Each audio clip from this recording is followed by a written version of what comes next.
The orphanage stood at the edge of town, a looming structure of weathered brick and cracked windows, with a rusted iron gate that creaked every time it swung open. This place, with its damp walls and dim corridors, had been our home for as long as I could remember. Abigail and I arrived when we were very young, though neither of us could recall the exact moment. The memories of a different life, of warm beds, loving parents, and a grand house filled with light, were hazy at best, like distant echoes that grew fainter with each passing day. "Do you think we'll ever leave this place, Lucas?" Abigail's voice was soft, barely above a whisper, as we sat huddled together on our shared bed. The room was small, just large enough to hold a few bunks, and a wooden dresser that creaked ominously whenever someone opened a drawer. The other children were already asleep, their soft snores filling the room. I glanced at my sister, her wide blue eyes filled with a mixture of hope and fear. Abigail had always been delicate, her frail body often making her an easy target for the rougher children.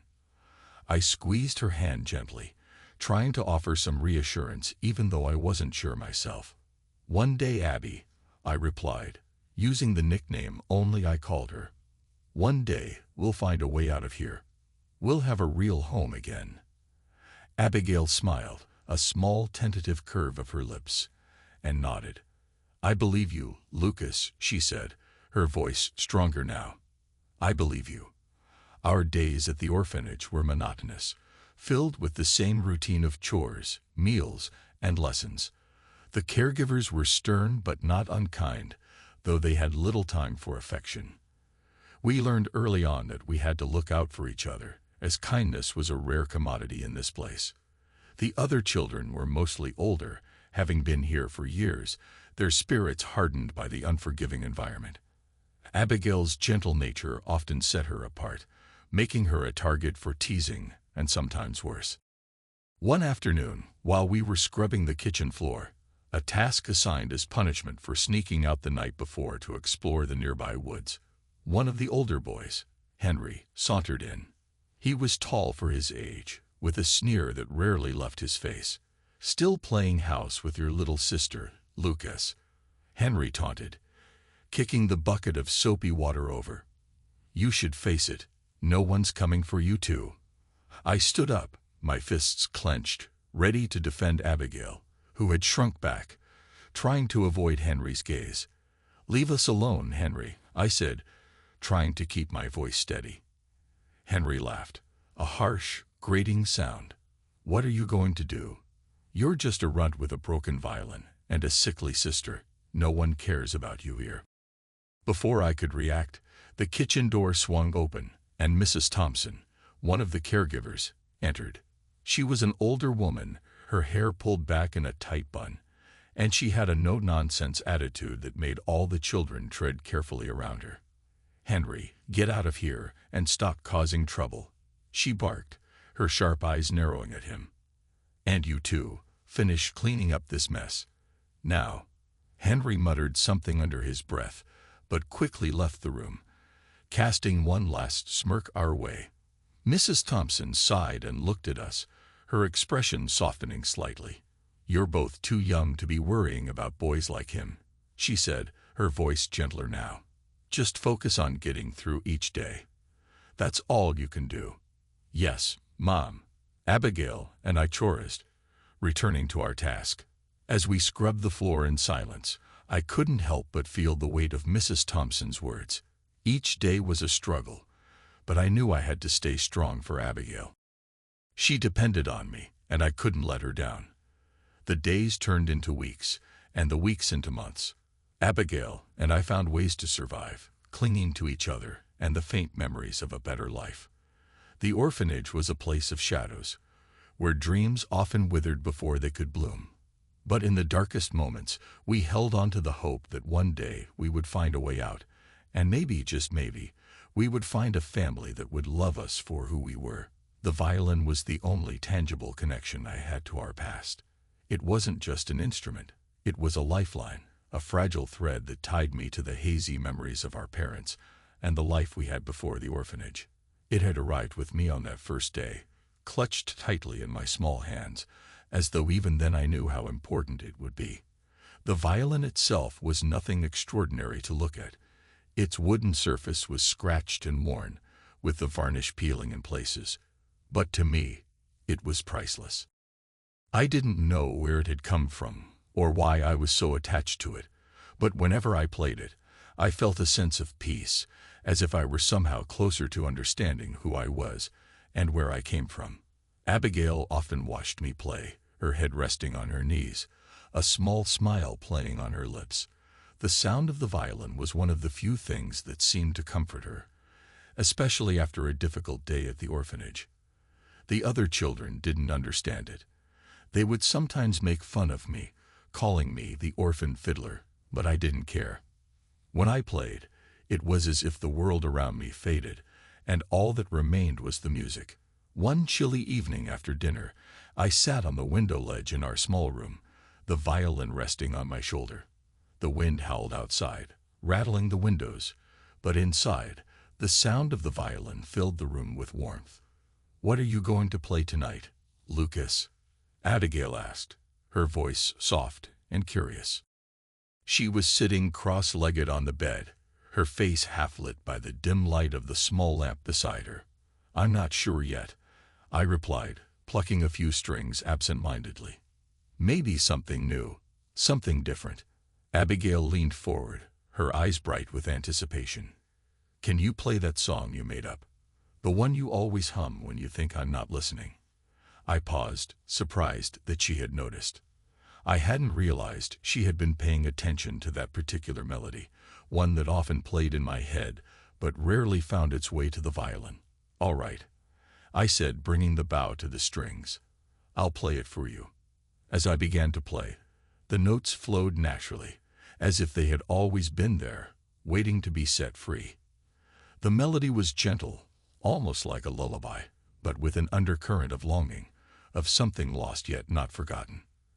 Abigail closed her eyes, swaying slightly to the rhythm, her expression peaceful.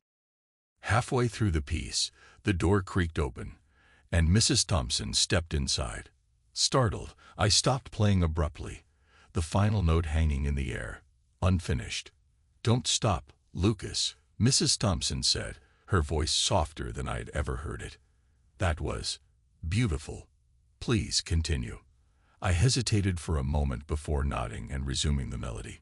Mrs. Thompson leaned against the doorframe, her stern face softened by the music. I could see the tension in her shoulders ease as she listened, her eyes distant, as if the music was carrying her somewhere far away. When I finally lowered the bow, the room was silent except for the faint whistling of the wind outside. Mrs. Thompson stayed where she was for a moment, as if lost in thought, before straightening up. "That violin, where did it come from?" she asked, her tone curious but cautious. I shook my head. "I don't know. It's just always been with me. I can't remember a time without it." Mrs. Thompson nodded slowly, her gaze lingering on the instrument. "You have a gift, Lucas. That's not something to be taken lightly." "I just play what I feel," I said, unsure how to respond. The idea of having a gift seemed foreign to me, as the violin was simply a part of who I was. She gave a small smile, a rare expression on her usually serious face. "Keep playing, then. You never know where it might lead you." With that, she turned and left the room, closing the door softly behind her. Abigail and I exchanged a glance, both of us surprised by Mrs. Thompson's reaction. It was rare for any of the caregivers to show such interest in anything personal. "Do you think she liked it?" Abigail asked, her voice filled with wonder. I nodded, still processing the moment. "I think she did. Maybe there's more to this violin than we know." As I lay in bed that night, the violin resting in its case beside me, I couldn't shake the feeling that Mrs. Thompson's words held some hidden meaning. What did she know about the violin? Why did it seem so familiar to her? These questions swirled in my mind, refusing to let me sleep. The violin had always been a mystery to me, a piece of my past that I couldn't quite grasp. But now it felt like more than just an instrument. It felt like a key, one that might unlock the door to the past Abigail and I had lost. And I was determined to find out where that key would lead us. The days grew colder, and the nights seemed to stretch on forever in the orphanage. The harsh winds slipped through the cracks in the old windows, filling our small room with a constant chill. I would often wake up shivering in the middle of the night, but I wasn't as concerned about myself. I was worried about Abigail. She had always been the more fragile of the two of us, prone to colds and coughs that seemed to linger longer than they should. I could see the signs that she was getting sick, the way she'd pull her blanket tighter around her shoulders, the slight wheeze in her breath, and the way her cheeks flushed with a feverish hue.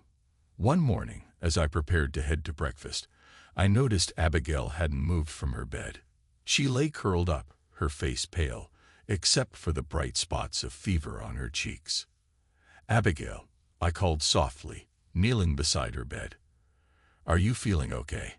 She opened her eyes, heavy with exhaustion, and gave me a weak smile. "I'm just tired, Lucas. I'll be fine." But I could see she wasn't fine.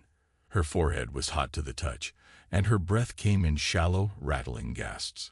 Fear clutched at my chest.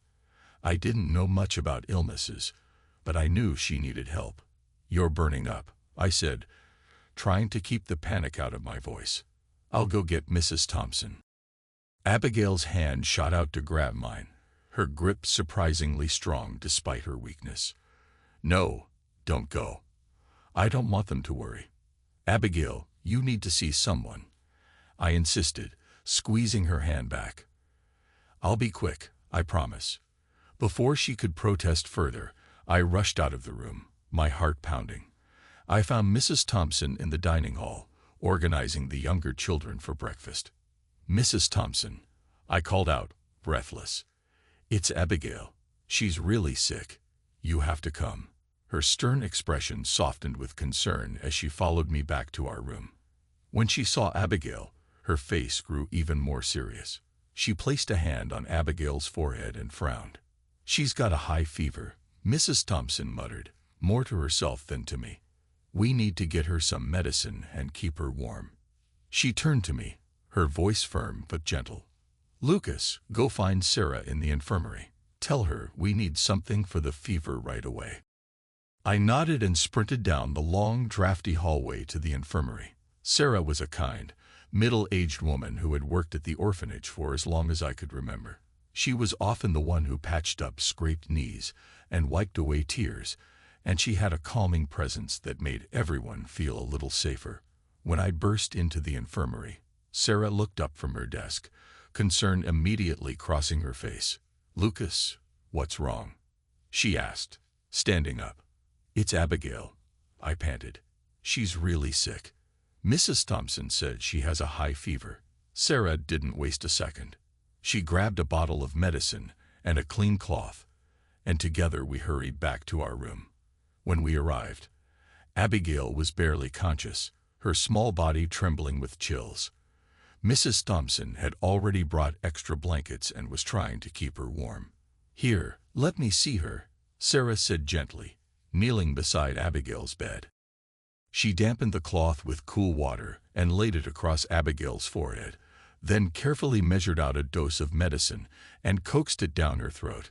Abigail's eyes fluttered open, just barely, and she looked up at Sarah. "Will I be okay?" she whispered, her voice weak and trembling. "Of course you will," Sarah replied with a reassuring smile. "You're a strong girl, Abigail. This fever will pass, and you'll be up and about in no time."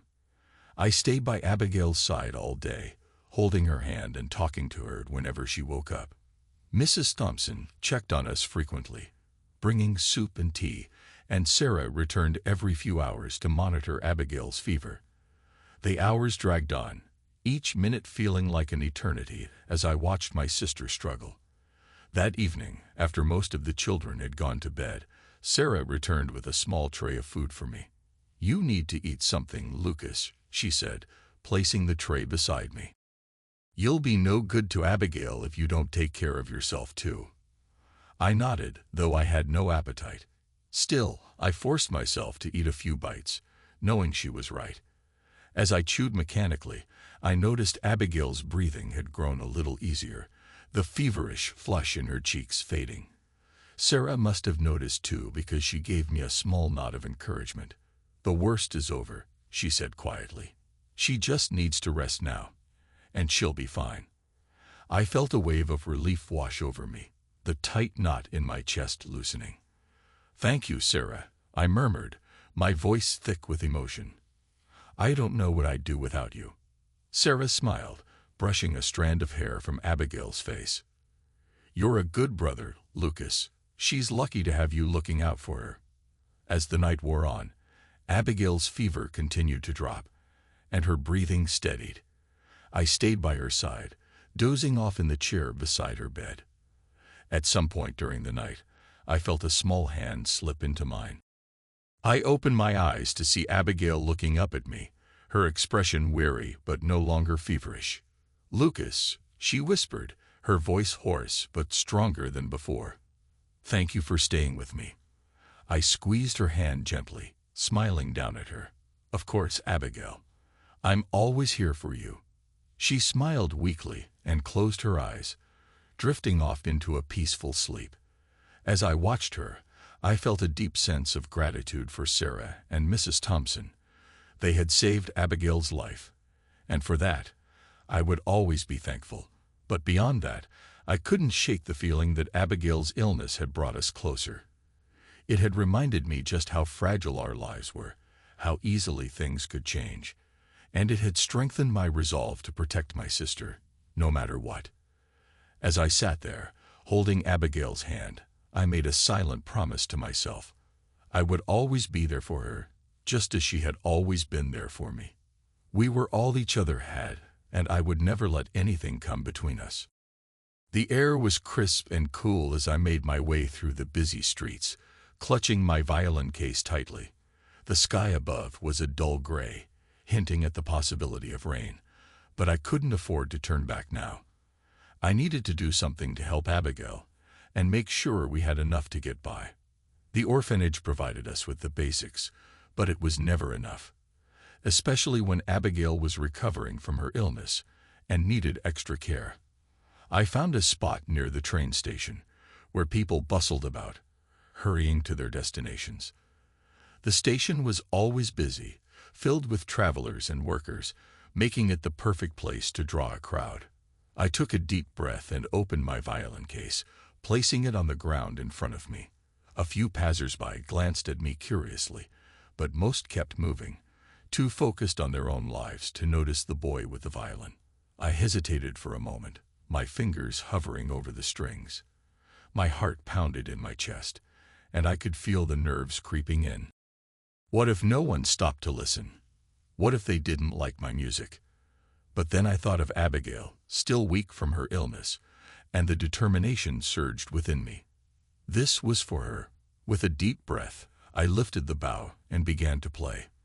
The familiar notes flowed from the violin, filling the air with a melody that was both haunting and beautiful. It was a piece I had played countless times before, one that seemed to capture the sadness and hope I carried within me. As the music filled the space around me, I closed my eyes, letting the sound wash over me. The world around me faded away, and it was just me and the violin. The melody seemed to weave through the crowd, drawing people in. Slowly, they began to gather around me, curious onlookers who were captivated by the music. Some dropped coins into my violin case, while others simply stood and listened, lost in the emotion of the song. I could feel their eyes on me, but I kept playing, pouring everything I had into the music. As I played, I noticed a little girl tugging on her mother's hand, her eyes wide with wonder. The mother smiled and nodded, allowing the girl to step closer. She stood there, mesmerized, her gaze fixed on the violin. I smiled at her, and she grinned back, her excitement contagious.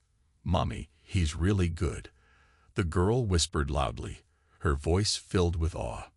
"Yes, he is," her mother replied, her tone warm and encouraging. She reached into her purse and pulled out a few coins, dropping them into the case with a soft clink. "Thank you for the beautiful music," she said, meeting my eyes with a kind smile. I nodded in thanks but didn't stop playing. The music continued to flow from my fingers. More and more people gathered, forming a small crowd around me. I could feel their energy, their emotions blending with mine, and it spurred me on. I played with more passion, more intensity, wanting to give them everything I had. As the piece came to an end, I let the final notes linger in the air, the sound gradually fading away. The crowd stood in silence for a moment, as if the spell of the music had yet to break. Then, slowly, they began to applaud, the sound growing louder as more people joined in. My heart swelled with pride and relief, the fear and nerves from earlier replaced by a deep sense of accomplishment. I bowed slightly, grateful for their applause, and then prepared to play another piece. But before I could start, a voice called out from the crowd, "Where did you learn to play like that?" I looked up to see a man standing at the edge of the crowd, his gaze fixed on me with an intensity that made me pause. He was older, with graying hair and a distinguished air about him. His clothes were well tailored, and there was something about him that seemed out of place in the busy station. "My father taught me," I replied, my voice steady despite the sudden attention. It wasn't entirely true. I didn't remember much about my father, but I had a vague memory of him playing the violin, his hands guiding mine as I learned the basics. The man nodded, as if my answer confirmed something he had suspected. He stepped closer, his eyes never leaving the violin in my hands. "You have a gift, young man," he said, his voice filled with admiration. "A rare one." "Thank you, sir," I said, uncertain of what else to say. I was used to people complimenting my playing, but there was something different about the way this man spoke, as if he saw something more than just a talented street performer. "What's your name?" he asked, his tone gentle but insistent. "Lucas," I answered. "Lucas and my sister Abigail. We live at the orphanage down the street." At the mention of Abigail, the man's expression softened, and a hint of sadness crossed his face. "And your parents?" he asked, trailing off as if unsure whether to continue. "They passed away when we were young," I said quietly, feeling the familiar ache in my chest at the thought of our parents. "We've been at the orphanage ever since." The man nodded slowly, as if processing this information. Then, after a moment, he reached into his pocket and pulled out a crisp bill, far more than what anyone else had given. He placed it gently in my violin case, then looked me in the eye. "Keep playing, Lucas," he said, his voice carrying a weight that I didn't fully understand. "Never stop." I stared at him, trying to understand the strange feeling that had settled in my chest. There was something about this man, something familiar and unsettling, but I couldn't quite place it. Before I could say anything else, he turned and walked away, disappearing into the crowd. I stood there for a moment, the violin still in my hands, my mind racing with questions. Who was that man? And why did he seem so interested in me? But the crowd was still waiting, and I couldn't let them down. Shaking off the strange encounter, I lifted the bow once more and began to play. The music flowed easily, but my thoughts kept drifting back to the man, and the odd sense of recognition I had felt. As the day went on, and the coins continued to fill my violin case, I couldn't shake the feeling that something important had just happened, something that would change everything for Abigail and me. The sun had just begun to set, casting a warm, golden light over the city as I packed up my violin after another long day of playing at the train station. My heart was still racing from the exhilaration of performing, and the weight of the coins in my case brought a sense of accomplishment. Abigail would be pleased. There was more than enough for us to buy some warm food, and maybe even a small treat. As I snapped the latches on my violin case, I noticed the man from earlier, the one who had given me the large bill, standing a short distance away. He wasn't looking at me directly, but there was something deliberate in the way he stood, as if he were waiting for me. My heart skipped a beat. There was something unnerving about him, but at the same time, an undeniable pull, a feeling that I needed to talk to him. I hesitated for a moment, then slung my violin case over my shoulder and walked toward him. "Excuse me, sir," I called out as I approached. The man turned to face me, his expression calm and thoughtful. "Lucas," he said, as if testing the name on his tongue. His voice was smooth, almost musical, and his eyes held a depth that made me feel as if he could see right through me. "Yes, sir," I replied, my nerves making my voice shake slightly. "I just wanted to thank you again for your generosity earlier." The man smiled, but there was a sadness in his eyes that I hadn't noticed before. "It was nothing, Lucas. Your music is worth far more than that." I didn't know how to respond, so I simply nodded. The silence stretched between us, heavy with unspoken questions. Finally, the man broke the tension. "That piece you played earlier, the one that caught my attention, where did you learn it?" he asked, his tone gentle but probing. I furrowed my brow, trying to remember where I had first heard the melody. "I'm not sure," I admitted. "It's just something I've always known. I used to hum it when I was little, and when I got my hands on a violin, it was the first thing I learned to play." The man seemed to consider this for a moment, his gaze distant as if he were lost in thought. Then he looked at me, his expression more serious. "Do you know anything about your parents, Lucas? Anything at all?" His question took me by surprise. The memories of my parents were hazy at best, flashes of a life I could barely recall. A beautiful woman with kind eyes, a man who smelled of wood and varnish. The sound of a violin playing softly in the background. But beyond that, everything was a blur. "Not much," I admitted. "Abigail and I were very young when they passed away. I remember a little, but it's mostly just feelings and fragments of memories." The man nodded slowly, as if he had expected that answer. "And Abigail, does she remember anything?" I shook my head.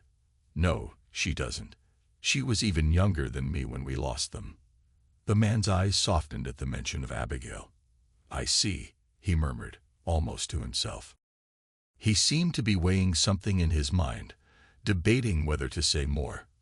Finally, he sighed and met my gaze again.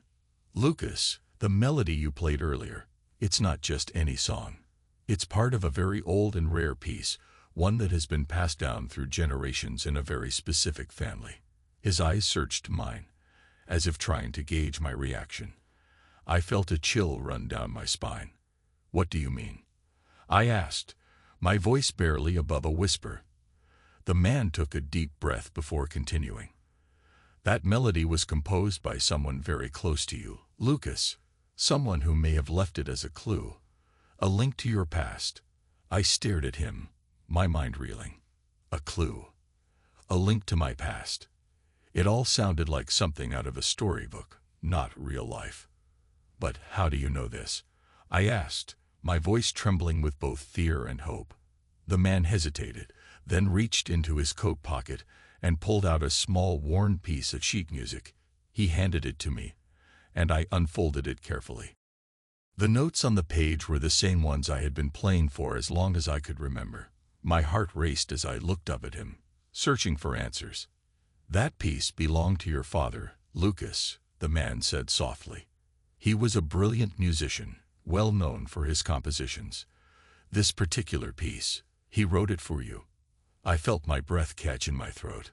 My father, a musician. The idea was both exhilarating and terrifying. But why would he leave this for me? And why don't I remember any of it? The man's expression grew sadder, as if he understood the turmoil I was feeling. "There are things that happened when you were very young, things that might have caused you to forget. But your father knew that one day, this music would lead you back to the truth." I clutched the sheet music tightly, trying to process everything he was saying. It felt like the ground was shifting beneath my feet, like everything I thought I knew was crumbling away. "Who are you?" I asked, my voice barely steady. "How do you know all of this?" The man smiled, but it was a bittersweet smile, filled with memories I couldn't begin to imagine.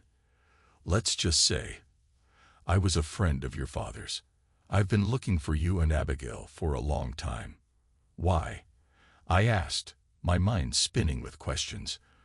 Because there's more to your past than you know, Lucas, he replied, his tone grave, and I'm here to help you uncover it. Before I could ask anything else, the man reached into his pocket once more and handed me a small, intricately carved wooden box.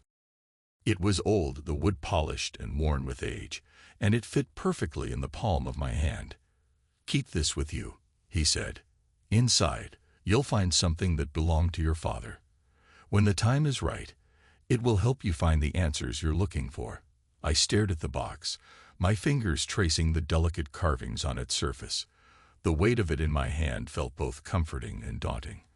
I looked up to ask the man what it all meant, but he was already walking away, disappearing into the growing shadows of the evening. Wait, I called out, but he didn't turn back.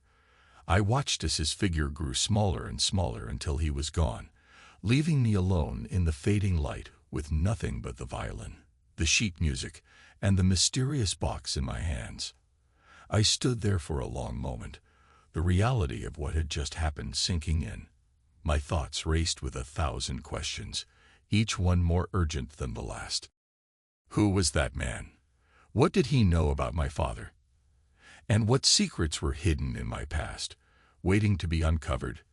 But one thing was clear, this was just the beginning. The melody that had always been a part of me was now more than just a song. It was a link to a life I had forgotten, a key to unlocking the mysteries of who I really was. As I finally turned to head back to the orphanage, my mind was filled with a mixture of fear, hope, and determination. I didn't know what lay ahead, but I knew one thing for certain. I had to find out the truth, for both Abigail and myself. And that truth, whatever it was, began with the music and the man who had disappeared into the night. Days passed since my mysterious encounter at the train station, but the events of that evening lingered in my mind like a melody I couldn't shake. I would often sit by the window at the orphanage, clutching the wooden box the man had given me, wondering what secrets it held. The weight of it in my pocket was a constant reminder that my past was not as simple as I once believed. Abigail noticed the change in me. She would come and sit beside me, her small hand slipping into mine, and we would sit in silence, lost in our thoughts. The orphanage continued its daily routines, but something had shifted for both of us. We were no longer just waiting to be adopted. We were waiting for something bigger, something that would finally give us the answers we craved. One afternoon, as Abigail and I were helping clean up after lunch, Miss Sarah, one of the kindest caregivers at the orphanage, approached us with a smile. She was always gentle with us, her soft voice and warm eyes providing comfort in a place that often felt cold and uncaring. "Lucas, Abigail," she said, her tone carrying a hint of excitement. "There's someone here to see you both." Abigail's eyes widened with curiosity, and I felt my heart quicken. We had been through this before, potential parents coming to meet us, assessing whether we were the right fit for their family. But something about the way Miss Sarah spoke made me feel like this was different. We followed her down the narrow hallway to the visitor's room, where a man stood by the window, his back to us. He was tall and lean, dressed in a well-tailored suit that spoke of elegance and sophistication. His hair, streaked with silver, was neatly combed back, and he exuded an air of quiet confidence. Miss Sarah cleared her throat gently to get his attention. "Señor Campos, these are the children I told you about, Lucas and Abigail." The man turned around slowly, and when his eyes met mine, I felt a strange sense of recognition. His gaze was intense yet kind, as if he could see right into my soul. For a moment, the world around me seemed to fade, and all I could focus on was the man standing before us. "Lucas," he said, his voice smooth and deep, "it's a pleasure to finally meet you." "Finally," I echoed, my voice betraying my confusion. Señor Campos smiled, a small, mysterious smile that didn't quite reach his eyes. "Yes, finally. I've heard about you, and I've been looking forward to this day." Before I could ask what he meant, Abigail spoke up, her voice small and tentative. "Are you here to adopt us, Señor?" His gaze shifted to Abigail, and his expression softened. "Yes, Abigail, if you'll have me, I would very much like to offer both of you a home." Abigail's eyes lit up, and she looked at me, her excitement barely contained. But I couldn't shake the feeling that there was more to this than just a simple adoption. I cleared my throat, trying to find the right words. "Why us? There are so many other kids here. Why did you choose us?" Senor Campos studied me for a moment, his expression thoughtful. "Because, Lucas, I see something in you, something special. You have a gift, one that I believe should be nurtured. I can help you develop that gift, help you find the answers you're looking for." His words sent a shiver down my spine. Did he know about the man at the station? About the mysterious melody? My mind raced with questions, but before I could ask any of them, he continued. "And Abigail," he added, turning to my sister with a gentle smile, "you have a light inside you, a kindness that's rare in this world. I'd be honored to have both of you as part of my family." Abigail beamed, and I felt a surge of protectiveness for her. I didn't know what this man's true intentions were, but if he could offer her a better life, a safer place, then maybe it was worth the risk. Will we live with you in a house?" Abigail asked, her voice filled with hope. Senor Campos nodded. "Yes, in a house with a garden, and you'll have your own rooms. It's a large old house, but it's filled with music and warmth. I think you'll both like it." I glanced at Abigail, who was practically bouncing on her toes with excitement. It was clear that she wanted this, that she was ready to leave the orphanage behind and start a new life. And if she was ready, then I had to be too. "Okay," I said finally, my voice steady. "We'll come with you." Senor Campos smiled, a genuine, heartfelt smile that made me feel, for the first time in a long while, that maybe everything would be okay. "Thank you, Lucas. You won't regret this decision, I promise." As we gathered our few belongings and said our goodbyes to the other children and Miss Sarah, a mixture of emotions swirled inside me. Fear of the unknown, excitement for the future, and a lingering sense of curiosity about who Senor Campos really was and how he fit into the puzzle of our past. The drive to Senor Campos's house was quiet, with Abigail leaning against me, her eyes drooping with sleep. I stared out the window, watching as the city gave way to the countryside, my mind replaying the events of the past few weeks.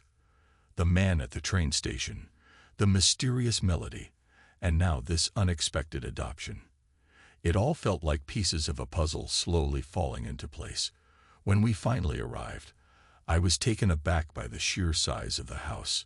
It was a sprawling mansion, with ivy-covered walls and large windows that glowed warmly in the fading light.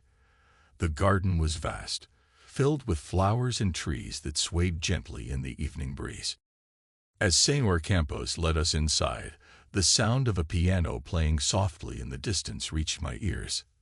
The melody was beautiful, haunting, and it seemed to wrap around me like a comforting embrace. I felt an inexplicable connection to the music, as if it were calling to me, welcoming me home. "Come," Senor Campos said, his voice gentle as he gestured for us to follow him. "There's someone I'd like you to meet." We walked down a long corridor, the walls lined with portraits of people who I assumed were ancestors of Senor Campos. The air was thick with history, with stories waiting to be told. Finally, we reached a large open room where the music was coming from. A girl, around my age, sat at a grand piano, her fingers dancing across the keys with practiced ease. She had dark hair that fell in waves around her shoulders, and her eyes were closed as she played, completely lost in the music. "Eleanor," Senor Campos said softly, and the girl's eyes snapped open. She looked at us, her expression guarded but curious. "Eleanor, this is Lucas and Abigail," he continued, introducing us. "They'll be staying with us from now on." Eleanor nodded politely but didn't say anything. She seemed shy, almost withdrawn, and I wondered what her story was, what secret she held. As I watched her, I felt a strange sense of kinship, as if we were both searching for something, both haunted by the past. "Hello," I said, offering her a small smile. "Your playing is beautiful." Eleanor blinked in surprise, then smiled shyly in return. "Thank you," she replied softly. "I love playing the piano. It helps me forget about things." I understood what she meant. Music had always been my refuge too, a way to escape the harsh realities of life. Maybe, just maybe, this new life wouldn't be so bad after all. As Senor Campos showed us to our rooms, I couldn't shake the feeling that this house, this family, was connected to my past in ways I couldn't yet understand. The melody in my head played on, more insistent than ever, urging me to uncover the truth. But for now, I had a sister to look after, a new home to adjust to, and a life that, while still shrouded in mystery, held the promise of something better. And that, I decided, was enough for the moment. The grandeur of Senor Campos's mansion was both awe-inspiring and overwhelming. The first few days were a blur of new experiences and adjustments.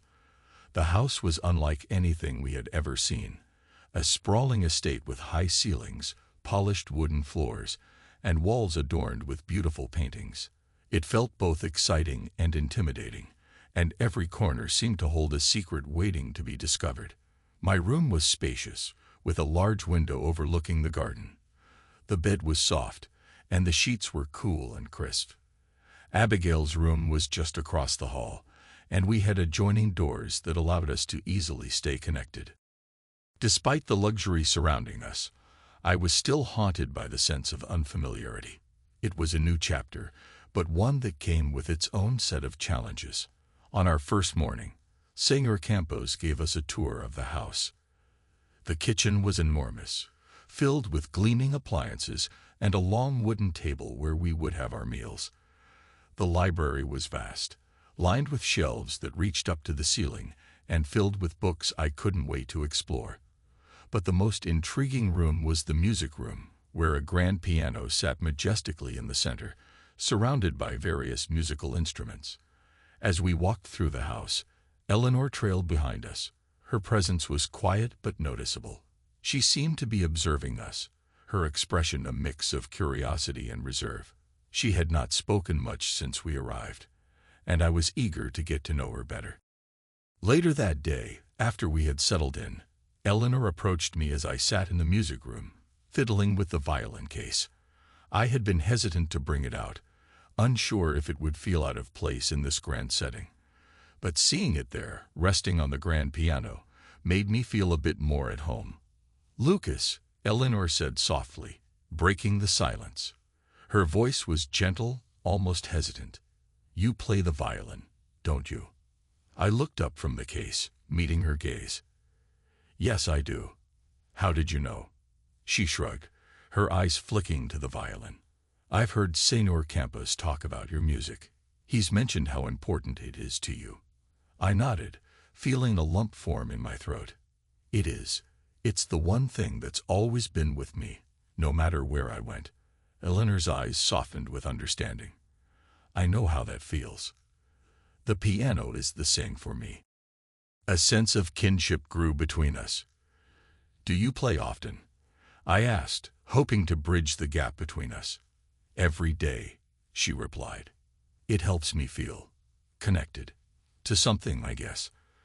I smiled, feeling a flicker of connection between us. Maybe we could play together sometime. I'd love to hear how the piano and violin sound together. Eleanor's face brightened with a shy smile. "I'd like that." Over the next few days, Abigail and I tried to adjust to our new routines.